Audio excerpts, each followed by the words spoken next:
స్వార్థం 1959లో ఆంధ్ర వారపత్రికలో ప్రచురితమైన ఈ కథని రచించిన వారు శ్రీ అవసరాల రామకృష్ణారావు గారు. అప్పుడే టైలరు పెళ్లి బట్టలిచ్చి వెళ్లాడు. జరీ జాకెట్టు తొడుక్కుని సావిత్రి అద్దం ముందు నిల్చుంది. కోయంబత్తూరు పట్టు జాకెట్టు, ఆకుపచ్చ రంగుది, 4 వేళ్ల వెడల్పున మంచి రకం జరీ అంచు. దీనికి మ్యాచ్ అయ్యే చీర కట్టుకోవాలని ఆమె కనిపించింది. ముందు రోజున ఆయన కొని తెచ్చిన కాశ్మీర్ సిల్క్ చీర లేతాకు పచ్చది కట్టుకుంది. ఎంత బాగుంది! ఈసారి తను ఎంత నిండుగా ఉంది! ఈ చీర ఖరీదు 75ట. ఇన్నేళ్లకి తను 75 రూపాయల చీర కట్టుకుంది. సావిత్రి ఒళ్ళు పులకరించింది. ఏం సావిత్రి, నన్ను మరిచిపోయావా? ప్రతిబింబం ప్రశ్నించింది. ఎందుకు మరిచిపోయాను? నిన్ను మరిచిపోలేదు కాబట్టే, నీతో పోల్చుకుంటున్నాను కాబట్టే నాకిప్పుడింత ఆనందం అనుకుంది సావిత్రి. అమ్మ ఎక్కడ సుఖపడిపోతుందో అని పిల్లలంటే తరుముకొచ్చారు గాని అప్పటికి తనకింకా 25 నిండలేదు. ఈ సంసారపు ఖర్చులు ఎప్పుడూ ఉన్నవే అనుకుని కాపురానికి వచ్చిన 8 ఏళ్లలోనూ మొదటిసారి స్వతంత్రించి పక్కింటావిడ తెప్పించుకుంటుంటే తాను సరదాపడి వెంటనే డబ్బు అడగని పద్ధతిలో మైసూర్ జార్జెట్ చీర ఏమైతే అయిందని తెప్పించేసుకుంది.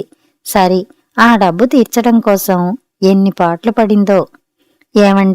ఏమండోయ్, ఇలా చూడండి, కొట్టువాడివాళ ఇంటికొచ్చి అడ్డమైన మాటలు ఆడి వెళ్ళాడు. అయినా అంటే వాడిది తప్ప ఎన్నాళ్ళని తిప్పుతాను? ఈ నెలకి ఓ 20 అయినా వాడి చేతిలో పెడితే గాని 20 కాదు కదా, ఒక్క దమ్మిడి అయినా ఇవ్వను. ఈ నెల కాదు కదా, 10 ఏళ్ళు అయినా ఇవ్వను. నన్నడక్కుండా నిన్నెవడు ఉరెట్టుకోమన్నాడు? ఈ పెత్తనం ఎవడిచ్చాడంట? చంటి పిల్లల సరదాలు నువ్వు, సిగ్గులేదు? మొగుడి చేత ఇలాంటి మాటలు బాగా అలవాటైన సావిత్రికి నిజంగా సిగ్గూ లేదు, అభిమానమూ లేదు. ఆమె కంట్లో కన్నీళ్లు తిరగలేదు. ఏదో బుద్ధి తక్కువ కొద్దీనే కొన్నాను. తీరా ఇన్నాళ్లయ్యాక వాడు తిరిగి పుచ్చుకోడుగా. ఏమండి, ఇదిగో ఒక్క 15 ఇవ్వండి. మీరు సిగరెట్లకి తగిలేసినంత లేదు. నోర్ముయ్, నా ఇష్టం వచ్చినట్టు నేను ఖర్చు పెడతాను. నువ్వే వత్తవి నన్ను అడగడానికి. ఆయన అనడమూ బాగానే ఉంది, తను పడ్డమూ బాగానే ఉంది. ఆ మధ్య సుశీల జబ్బుగా ఉందని తెలిసి పుట్టింటికి వెళ్ళినప్పుడు తను ఆవిడ్ని కదిపి చూసింది. అమ్మా, ఓ 50 రూపాయలుంటే ఇద్దు, తర్వాత సర్దుతాను. అయ్య బాబోయ్, 50 రూపాయలే? నేనెక్కడ తెచ్చేది సావిత్రి? ఈ ఏడాది శిస్తులైనా సరిగా వసూలు కాలేదు. ఇంట్లో ఖర్చులు నువ్వెరగందేముందే? అడిగిందే తడవగా ఆవిడ అన్నీ ఏకరవు పెట్టింది. పెద్దాడేమో మళ్ళీ బీకాం గుద్దించేసి ఇంట్లో అఘోరిస్తున్నాడుట. రెండో వాడికి ఇంకా ఎక్కడా సీట్ రాలేదు. అప్లికేషన్లకే ఎంతైనా అవుతోందిట. ఇక సుశీల సరి టైఫాయిడ్తో ఇల్లు చేరుకుంది. ఏదో బతికి బయటపడింది గాని దాని ఇంజెక్షన్లు, పళ్ల రసాలు, టానిక్కులకే నెలకి 50 పైగా అవుతోందిట. ఇక సూర్యుడు సరి బళ్ళోకెళ్లే పిల్ల, దాని బట్టలు పుస్తకాలు తప్పనిసరి ఖర్చుట. ఇక ఆఖరాడు SSLC అక్టోబర్కి వెడుతున్నట్ట. వాడి ప్రైవేటు మాస్టారుకి నెలకి 20ట. ఇంకా ఎన్ని టాటాలు ఉన్నాయిట. ఇవన్నీ ఎవరికి తెలియనివిట. అక్కడితో ఆపితే బాగానే ఉండును. ఈ పిల్లల్ని నాకు అంటగట్టి తన దారి తను చూసుకున్నారు. దిక్కుమాలిన దాన్ని. ఆయనతో నేను వెళ్ళలేకపోయాను. అమ్మ కళ్ళనీళ్లు తుడుచుకుంది. సావిత్రి మొహం తుడుచుకుంది. తల్లి తోడు అంటారు, ఇదే కాబోలు. అందుకనే ఆవాళ వచ్చేస్తుంటే ఆవిడ రైలు ఖర్చులకని 15 రూపాయలు తన చేతిలో పెడితే ఏమంది? నాకక్కర్లేదమ్మా, చాలా ఇచ్చావు, చాలా పుచ్చుకున్నాను, చాలు, నీ దగ్గరే ఉంచు. వచ్చే డబ్బు వస్తున్నా పాపం నీకు బోలెడని ఖర్చులు, నువ్వేం చేస్తావు? ఆవిడ మొదట వెలవెలబోయింది. అంతట్లో ఎలా వస్తుందో ఆ నవ్వు. ముసిముసిగా నవ్వింది. అంతట్లోనే తేలిపోయావటే నా తల్లి. ఏమంటే అన్నావు గాని సొమ్ము తీసుకో. ఇష్టం లేదుగాని సొమ్ము ముఖ విశేషం, అవసరం అంతటిది. తను పుచ్చుకోబోతుంటే ఆవిడ మరో పుల్ల విరుపు మాట అందించింది. మొత్తానికి మా అల్లుడు బాగానే నేర్పేడే మాటలు. మధ్యని ఆయన్నెందుకు అనవసరంగా ఆడిపోసుకుంటావు? నువ్వివ్వనూ వద్దు, నేను పుచ్చుకోను వద్దు. నువ్వు మాకిచ్చే పక్షంలోనే అసహజపు ఖర్చులు గాని తక్కినవన్నీ అతి సహజమేగా. అయినా ఇందులో ఆయన మాట ఏముంది గనక. ఆడకూతుర్ని అభిమానం చంపుకోలేక దేవుళ్ళు ఆడుతున్నాను గాని నాకు లేకపోయినా ఆయనకింకా మిగిలి ఉందిలే సిగ్గు. మళ్ళీ మీ గుమ్మం తొక్కారా? ఈసారి ఆవిడ వంచిన తలెత్తలేకపోయింది. లేకపోతే ఊరుకుంటుంటే మీద మీదకొస్తుందా? ఒక్క చీరకింత అల్లరా? ఆ తర్వాత ఏడాదిన్నర పాటు నానా ఇబ్బంది పడి మిగిల్చి ఆ చీర డబ్బు కొట్టువాడి మొహాన్న కొట్టేందుకు తనెన్ని పాట్లు పడిందని. ఇవాళ తను హాయిగా మొగుడు కొని తెచ్చి ఇస్తే దర్జాగా 1 కాదు 2 కాదు 75 రూపాయల చీర కొనుక్కుంది. తను దేహి అని ఎవరినీ అడగనక్కర్లేదు. ఎవరి పెట్టుపోతలు తనకక్కర్లేదు. నిజానికి 75 రూపాయల చీర కొనే స్తోమత ఆయనకెక్కడ్నించి వచ్చింది? 1000 రూపాయలు చేతిలో పడబోతున్నాయి గనక. 1000 రూపాయలే ఎక్కడివి? ప్రతిబింబం నిలదీసింది. సావిత్రి మొహం ముడుచుకుంది. నీకక్కర్లేనిది లేదు. అన్నీ తెలిసి తెలియనట్లే అడుగుతావు. అందుకే నువ్వంటే అందరికీ ఒళ్ళు మంట అని విసుక్కుంది సావిత్రి. విసుక్కుంటూనే జరిగినవి తలుచుకుంది. ఎప్పుడూ లేంది ఆ రోజు. అంటే ఇది 10 రోజుల కిందటి ముచ్చట.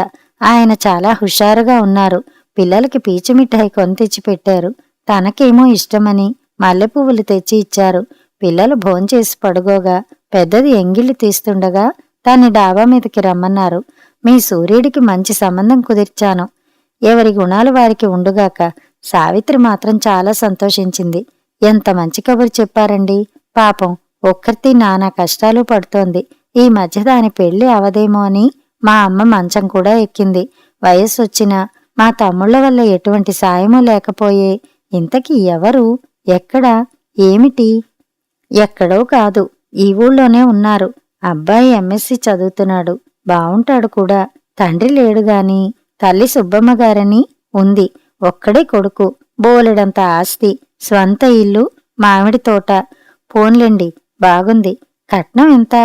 చూస్తుండగానే ఆయన మొహం మారిపోయింది. ఈ రోజుల్లో ఏమంత ఎక్కువలే, 6000. అమ్మయ్యో, 6000? 3000 దాటి ఎవరికీ ఇచ్చెరగదే. 6000 ఎక్కడ్నించి తెస్తుందండి? లేకపోతే తెచ్చిన సంబంధాలన్నీ ఇలా తిరక్కొట్టేస్తుంటే నువ్వు కూడా మీ అమ్మతో కలిసి కట్టకట్టుకుని గంగలో దిగు. నాకే 10 మంది మనుషులు 10 కాలాల పాటు తినే ఆస్తుందే. కనుచూపు మేర ఎక్కడ చూసినా పెద్దలు గడించి పారేసిన భూములున్నాయే. లంకంత స్వంత ఇల్లుందే. బంగారు కణికలు చేయించి కూడా పట్టుకెడుతుందా ఆవిడ? మన పెళ్లినాడు ఏం పెట్టిందో అంతే. గొర్రెతో ఒక జీతంతో, ఒంటి చేతి సాయంతో పట్నంలో నెగ్గికొస్తున్నానే. కాని కళ్ళ చూపిందా ఆవిడ? మంచిగా కుదరని చోట వంచనే మందు. నిజం చెప్పవలసి వస్తే ఆ కట్నంలో 4000 అతనివి, 1000 రూపాయలు మనవీను. ఆయన నాలిక కరుచుకున్నారు. తను తెల్లబోయి ఆయన వైపు చూసింది.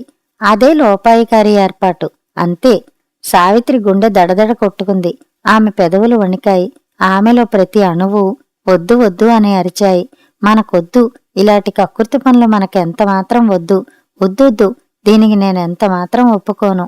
అంత గట్టిగానూ ఆయన అరిచారు. అవును, ఎందుకు ఒప్పుకుంటావు? ఒక కోడల్ని ఒకలాగా, ఇంకో కోడల్ని మరొకలాగా చూసే అత్తలు చాలామంది ఉన్నారు. కాని ఒక కూతుర్ని ఒకలాగా, మరొక కూతుర్ని ఇంకోలాగా చూసే తల్లులే అరుదు. కొంచెమైనా సిగ్గు అభిమానము ఉండి జరిగినవి జ్ఞాపకం తెచ్చుకుంటే సరి. ఆయన గబగబా కర్రమెట్లు చప్పుడు చేసుకుంటూ దిగిపోయారు. ఆయన మాట పూర్తిగా కొట్టిపారేయటానికి వీల్లేదు మరి. ఆయన అనుభవాలు అలాంటివి. తన పెళ్లికి ఆయనకి 1116 కట్నం ఇచ్చారు. తన పెద్ద చెల్లి తయారు మొగుడికి 3000 ఇచ్చారుట. ఇస్తే ఇచ్చారు. ఎవరికి కావాలిట? ఎవడికి కావాలి వెధవ సొమ్ము? చిత్రం, అమ్మ మాట మాత్రమైనా తనతో చెప్పలేదు. పోని అలా అని ఊరుకుందా? వీళ్లతో వాళ్లతో రహస్యంగా అంటుందిట. బాబాబు, గంపెడు పిల్లల తల్లిని, ఒంటి ఆడకూతుర్ని ఇలా 3000 ఇస్తున్నామని వాళ్ళకి తెలియనీకండి బాబూ. మా పెద్దలుడు అసలే కోపిష్టి.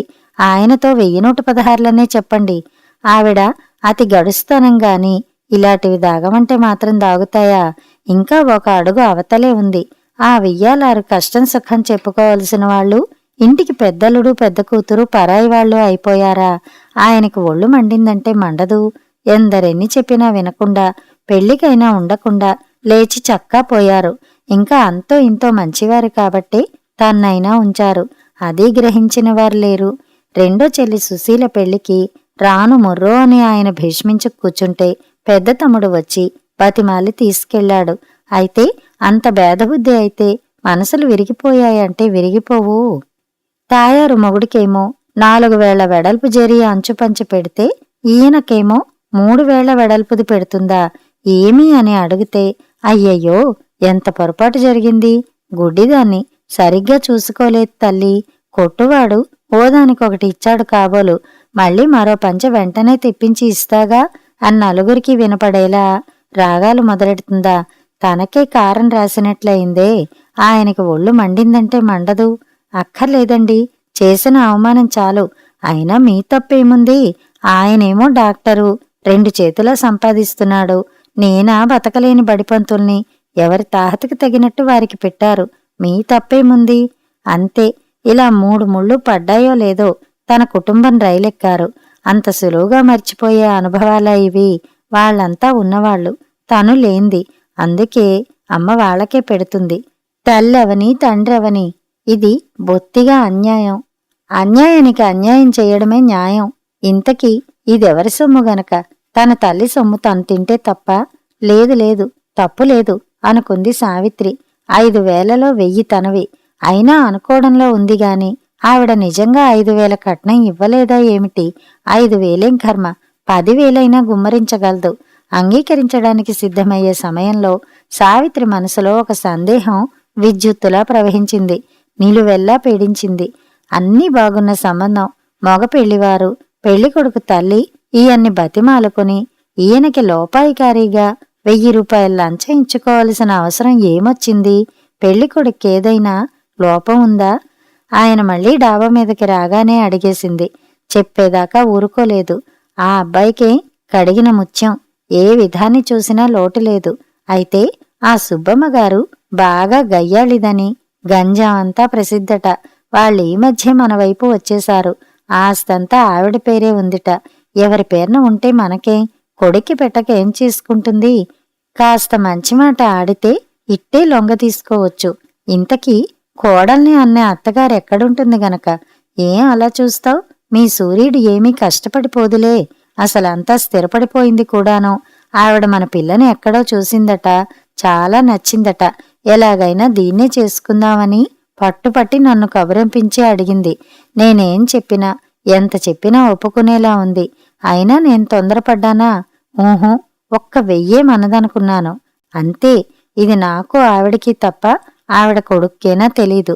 అప్పుడే పెళ్లికొడుకు వెళ్లడం, పిల్లని చూసుకోవడం, మీ అమ్మ వాళ్ళడిగిన కట్నానికి ఒప్పుకోవడం అన్నీ జరిగాయి. ఒక్కసారి చెప్పి నిన్ను ఆశ్చర్యంలో ముంచేద్దామని ఊరుకున్నాను. అంతేకాదు, మీ అమ్మ 3 ఎకరాల భూమిని అమ్మకానికి కూడా పెట్టిందట. సొమ్ము వసూలు కాగానే నా ద్వారా సుబ్బమ్మగారికి అందజేయడానికి కూడా ఏర్పాటు పూర్తయింది. ఈ దెబ్బతో మనకి కొంచెం విరోధాలు కూడా తగ్గుతాయి. ఏ, అలా తగ్గడం నీకిష్టం లేదా? బాగుందండి. నాకిష్టం లేకపోవడం ఏమిటి? అబ్బాయి అన్ని విధాలా బుద్ధిమంతుడంటున్నారు కదా. సరే, అయినా అడిగి పుచ్చుకుంటే ఇస్తుందేమో. ఈసారి గట్టిగా అమ్మని అడిగి చూద్దాం, ఇది మోసం కాదా అని. ఈసారి ఆయన భగ్గుమని తన మీద మండిపడ్డారు. అబ్బే, ఇదే మోసం. ఆనాడు మీ తాయారు పెళ్లికి 3,000 కట్నం ఇచ్చి నలుగురి దగ్గర 1,116 అని చెప్పడం మోసం కాదు. అవును, ఈ ప్రపంచంలో ప్రతిదీ మోసమే. ఉన్నమాట పెళ్ళాం బిడ్డలకి చెప్పుకోవడం కూడా మోసమే. నేనే చెప్పాను కాబట్టి నీకీ సంగతి తెలిసింది. చెప్పకపోతే ఏం చేద్దువో. ఈ దెబ్బతో తను పూర్తిగా ఓడిపోయింది. నిజమే, తనొకటి ఆయనొకటి అనుకోని మనిషి కాబట్టే ఈ సంగతి తనకి తెలియపరిచారు. చెప్పకపోతే ఆయన్ని అడిగేవారెవరు? అది కాక ఒకటా రెండా 1,000 రూపాయలు. స్కూల్ మేస్టారు జీవితంలో 1,000 రూపాయలు విలువ ఎంత ఎక్కువైనది. అయినా తిన్నగా అడిగితే ఆవిడెప్పుడిచ్చింది గనక. సుశీల మొగుడు ఫారిన్ వెడతానంటే అమ్మ 1,000 రూపాయలు నిలుచున్న పళంగా ఇచ్చింది. అప్పు అని పైకి చెబుతుంది. ఎవడు నమ్ముతాడు? స్కూలుకి ఇంటికి దూరమని సైకిల్ కొనుక్కుంటానని ఆయన 3 ఏళ్ల నుంచి అడుగుతుంటే ఇదిగో అదిగో అనడమే గాని కాని కళ్ళ చూపిన పాపాన్ని పోయిందా? తల్లేమిటి పిల్లేమిటి, ఎలాంటి వాళ్ళకి అలా చెయ్యాలి. మీరెలా చెబితే అలా మసిలేదాన్ని, ఆడదాన్ని. నాకేం తెలుసు? మీరు చెప్పింది సబబే అనిపిస్తోంది. మీ ఇష్టం అనేసింది. అమ్మ, అలా అద్దం ముందు ఎంతసేపు కూర్చుంటావే? ఇలా చూడు, ఎలా ఉన్నాయి నా బట్టలు. సావిత్రి నిద్రలోంచి లేచినట్టు అటు నుంచి ఇటు తిరిగి చూసింది. పెద్ద కూతురు ఇందిర అప్పుడే టైలర్ తెచ్చిన కొత్త పరికిణి జాకెట్టు కట్టుకుంది. పక్కింటి శేషు అతచేత జడ వేయించుకుని 3 ముస్తాబులు అయి వచ్చింది. అదే కాదు, అందరూనూ నావెలా ఉన్నాయే అని ముందుకొచ్చింది రెండోది సీత. నావో మరి నావో అంటూ అందరూ తన్ని చుట్టబెట్టేశారు. ఆఖరికి ఏడాదైనా వెళ్ళని బాబ్జీగాడు సహా. బాడీ మేజారు ఒక కాల్లోనే 2 కాళ్ళు ఎక్కించుకుని బోర్లా పడ్డాడు. చిట్టివాణ్ణి లేవదీసి సరిగా తొడిగింది. మరి నా బత్తలో అంటూ వచ్చి రాని మాటలతో అమ్మనడిగాడు. సావిత్రి వాణ్ణి ఎత్తుకు ముద్దు పెట్టుకుంది. అందరి బట్టలు ఫస్ట్గా ఉన్నాయి. అంటే పిల్లలు సావిత్రిని విడిచిపెట్టలేదు. అందరికన్నా ఎవరివి బావున్నాయో చెప్పి తీరాలన్నారు. ముందు బాబ్జీగడివి బావున్నాయి, తర్వాతనేమో చిట్టివి. అవును, తెల్లగా ఉంటాడని వాడంటే నీకు ముద్దు. వాడికి నైలాన్ గుడ్డ తీసుకుని నాకు మామూలుది కుట్టించావు. ఛీ, ఈ చొక్కా నాకొద్దు అని 5 ఏళ్ల రఘు ఏడుపు ప్రారంభించాడు. నీకు బాగా సాయం చేస్తుందని చిట్టంటే నీకిష్టము, అందుకనే దానికి మంచి మంచి రంగులు ఎంచుకుంటావు అని ఇంకా ఏమో అనబోతోంది సీత. సావిత్రి చెల్లని ఒక్క చెంపకాయ వేసింది. ఆ చేత్తో రఘుకు కూడా ఒకటి వేసింది. ఛీ వెధవల్లారా, చిన్నప్పటినుంచి వెధవగుణాలు మీరును. పొండి అవతలికి పొండి. పోతారా పోరా. పక్కింటి శేషులత్త పరిగెత్తుకుని వచ్చింది. పనివేళ పిల్లల్ని ఏడిపించావుటమ్మా. మా మంచిదానివేనమ్మా సావిత్రమ్మ. మీరు 4 అప్పచెల్లెళ్ళున్నారు. ఒకరికి ఎక్కువ ఒకరికి తక్కువ అని ఎప్పుడూ అనుకోనే లేదుటమ్మా. నోరెరగని గుంటనాగమ్మలు కాబట్టి వాళ్ళని చావగొట్టావు. ఇదే పెద్దవాళ్ళైతే వాళ్ళనెవరేం చెయ్యాలో అనుకుంటూ పిల్లల్ని వెంటబెట్టుకుపోయింది. సావిత్రి నోట మాట రాలేదు. ఈ పిల్లల దెబ్బలాటలు ఎప్పుడూ ఉన్నాయి. ఈవిడ వెనకేసుకు రావడమూ ఎప్పుడూ ఉంది. కాని ఇవాళ ఆవిడడిగిన ప్రశ్నలు మళ్లీ మళ్లీ గుచ్చి గుచ్చి తన్ని బాధిస్తున్నాయి. ఆ ప్రశ్నలు ఆవిడ్ని ఎంతగా కలిచివేశాయో ఆమె మొహం చూస్తేనే తెలుస్తోంది. కాని సావిత్రి మొహం ఎలా ఉందో ఎవరూ చెప్పడం కష్టం. ఎంచేతంటే 2 చేతులతోనూ మొహాన్ని దాచుకుని మోకాళ్ల మీద పెట్టు కూర్చుంది. ఎంతసేపు కూర్చుందో గాని ఎవరో తలుపు తట్టినప్పుడు మాత్రం మొహాన్ని చేతుల్ని తొందరగా చీరచెంగుతో తుడిచేసుకుని తలుపు తీసింది. ఆ వచ్చింది వాళ్ల ఊరు మునసబు రామయ్య. ఇదేమిటి బుల్లమ్మగారు, ఎన్నిసార్లని తలుపు కొట్టను? అరిచి అరిచి నోరు నొప్పెట్టిపోయింది. ఇంట్లో లేరేమో అనుకున్నాను. అదేమిటి ఆ బుగ్గల నిండా మరకలేమిటి? ఏడుస్తున్నారా? సావిత్రి అప్పటిక్కానీ ఈ లోకంలో పడలేదు. అబ్బెబ్బే, నిద్దరోయానండి. నాన్న కల్లోకి వచ్చారు. మునసపు కళ్ళు పైచెంగుతో తుడుచుకున్నాడు. ఎంతటి ధర్మాత్ముడు! బతికి 4 రోజులు హంసలా బతికాడు. చూడండి బుల్లమ్మగారు, ఈ కవరు అమ్మగారు మీకిమ్మన్నారు. పట్నంలో కోర్టు పనుండి వచ్చాను తల్లి. కవర్లో సొమ్ముందిట, లెక్క చూసుకోండి.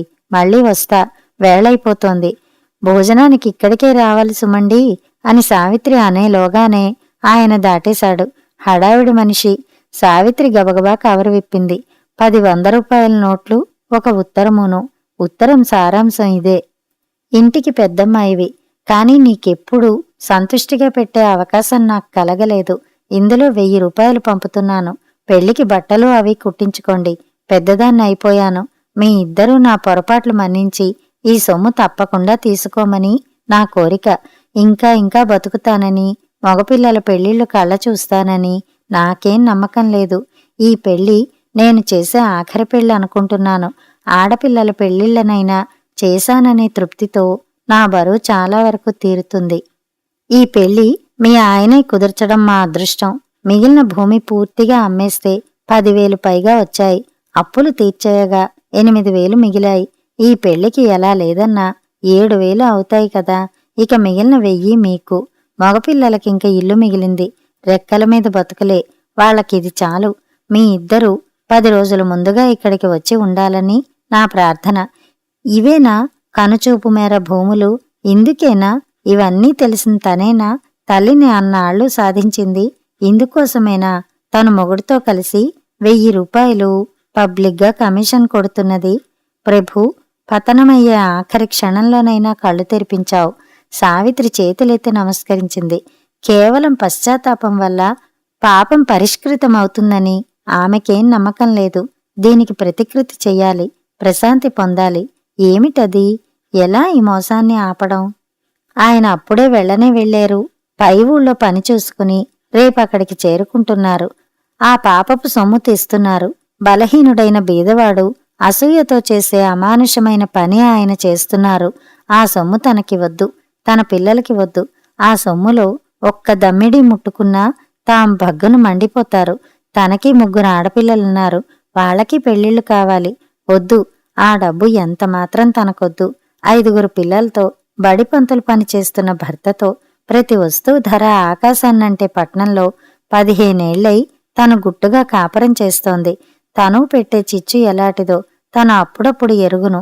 మనసు పెట్టే చిచ్చు, అబ్బా, మరీ ఇంత కార్చిచ్చా? ఎలా దీన్ని భరించడం? నిజం చెప్పేస్తుందా? భర్తను బయట పెట్టుకుంటుందా? వీల్లేదు, ఎంతమాత్రం వీల్లేదు. ఇంట్లో ఎవరికీ కాఫీ లేని నాడు ఆయనొక్కరు హోటల్లో కాఫీ తాగి వస్తే మందహాసంతో మన్నించింది. చంటిపిల్లాడు జ్వరంతో బాధపడుతుంటే 10 గంటలకి పేకాట్నుంచి వస్తే సహనంతో క్షమించింది. డబ్బు కోసం ఎవరు ఏ పని చెయ్యరు గనక, అందులో బలహీనుడైన తన భర్త తలపెట్టింది ఏమంత ఎక్కువ గనక. మరి ఈ దురంతం తనకి తెలుస్తూ తన కళ్ల ముందు సాగవలసిందేనా? నువ్వు చూస్తూ ఊరుకున్నావా పెద్దక్క? నన్ను తెలిసి తెలిసి ఈ మహమ్మారికి అప్పచెపుతావా పెద్దక్క? 1000 రూపాయలు లంచం తిని నన్నీ రాక్షసత్తకి అంటకడతావా? ఈ డబ్బు నీకు అరుగుతుందా పెద్దక్క? వద్దమ్మా సూర్యుడు, ఏడవకు. అలా జరగనియ్యను.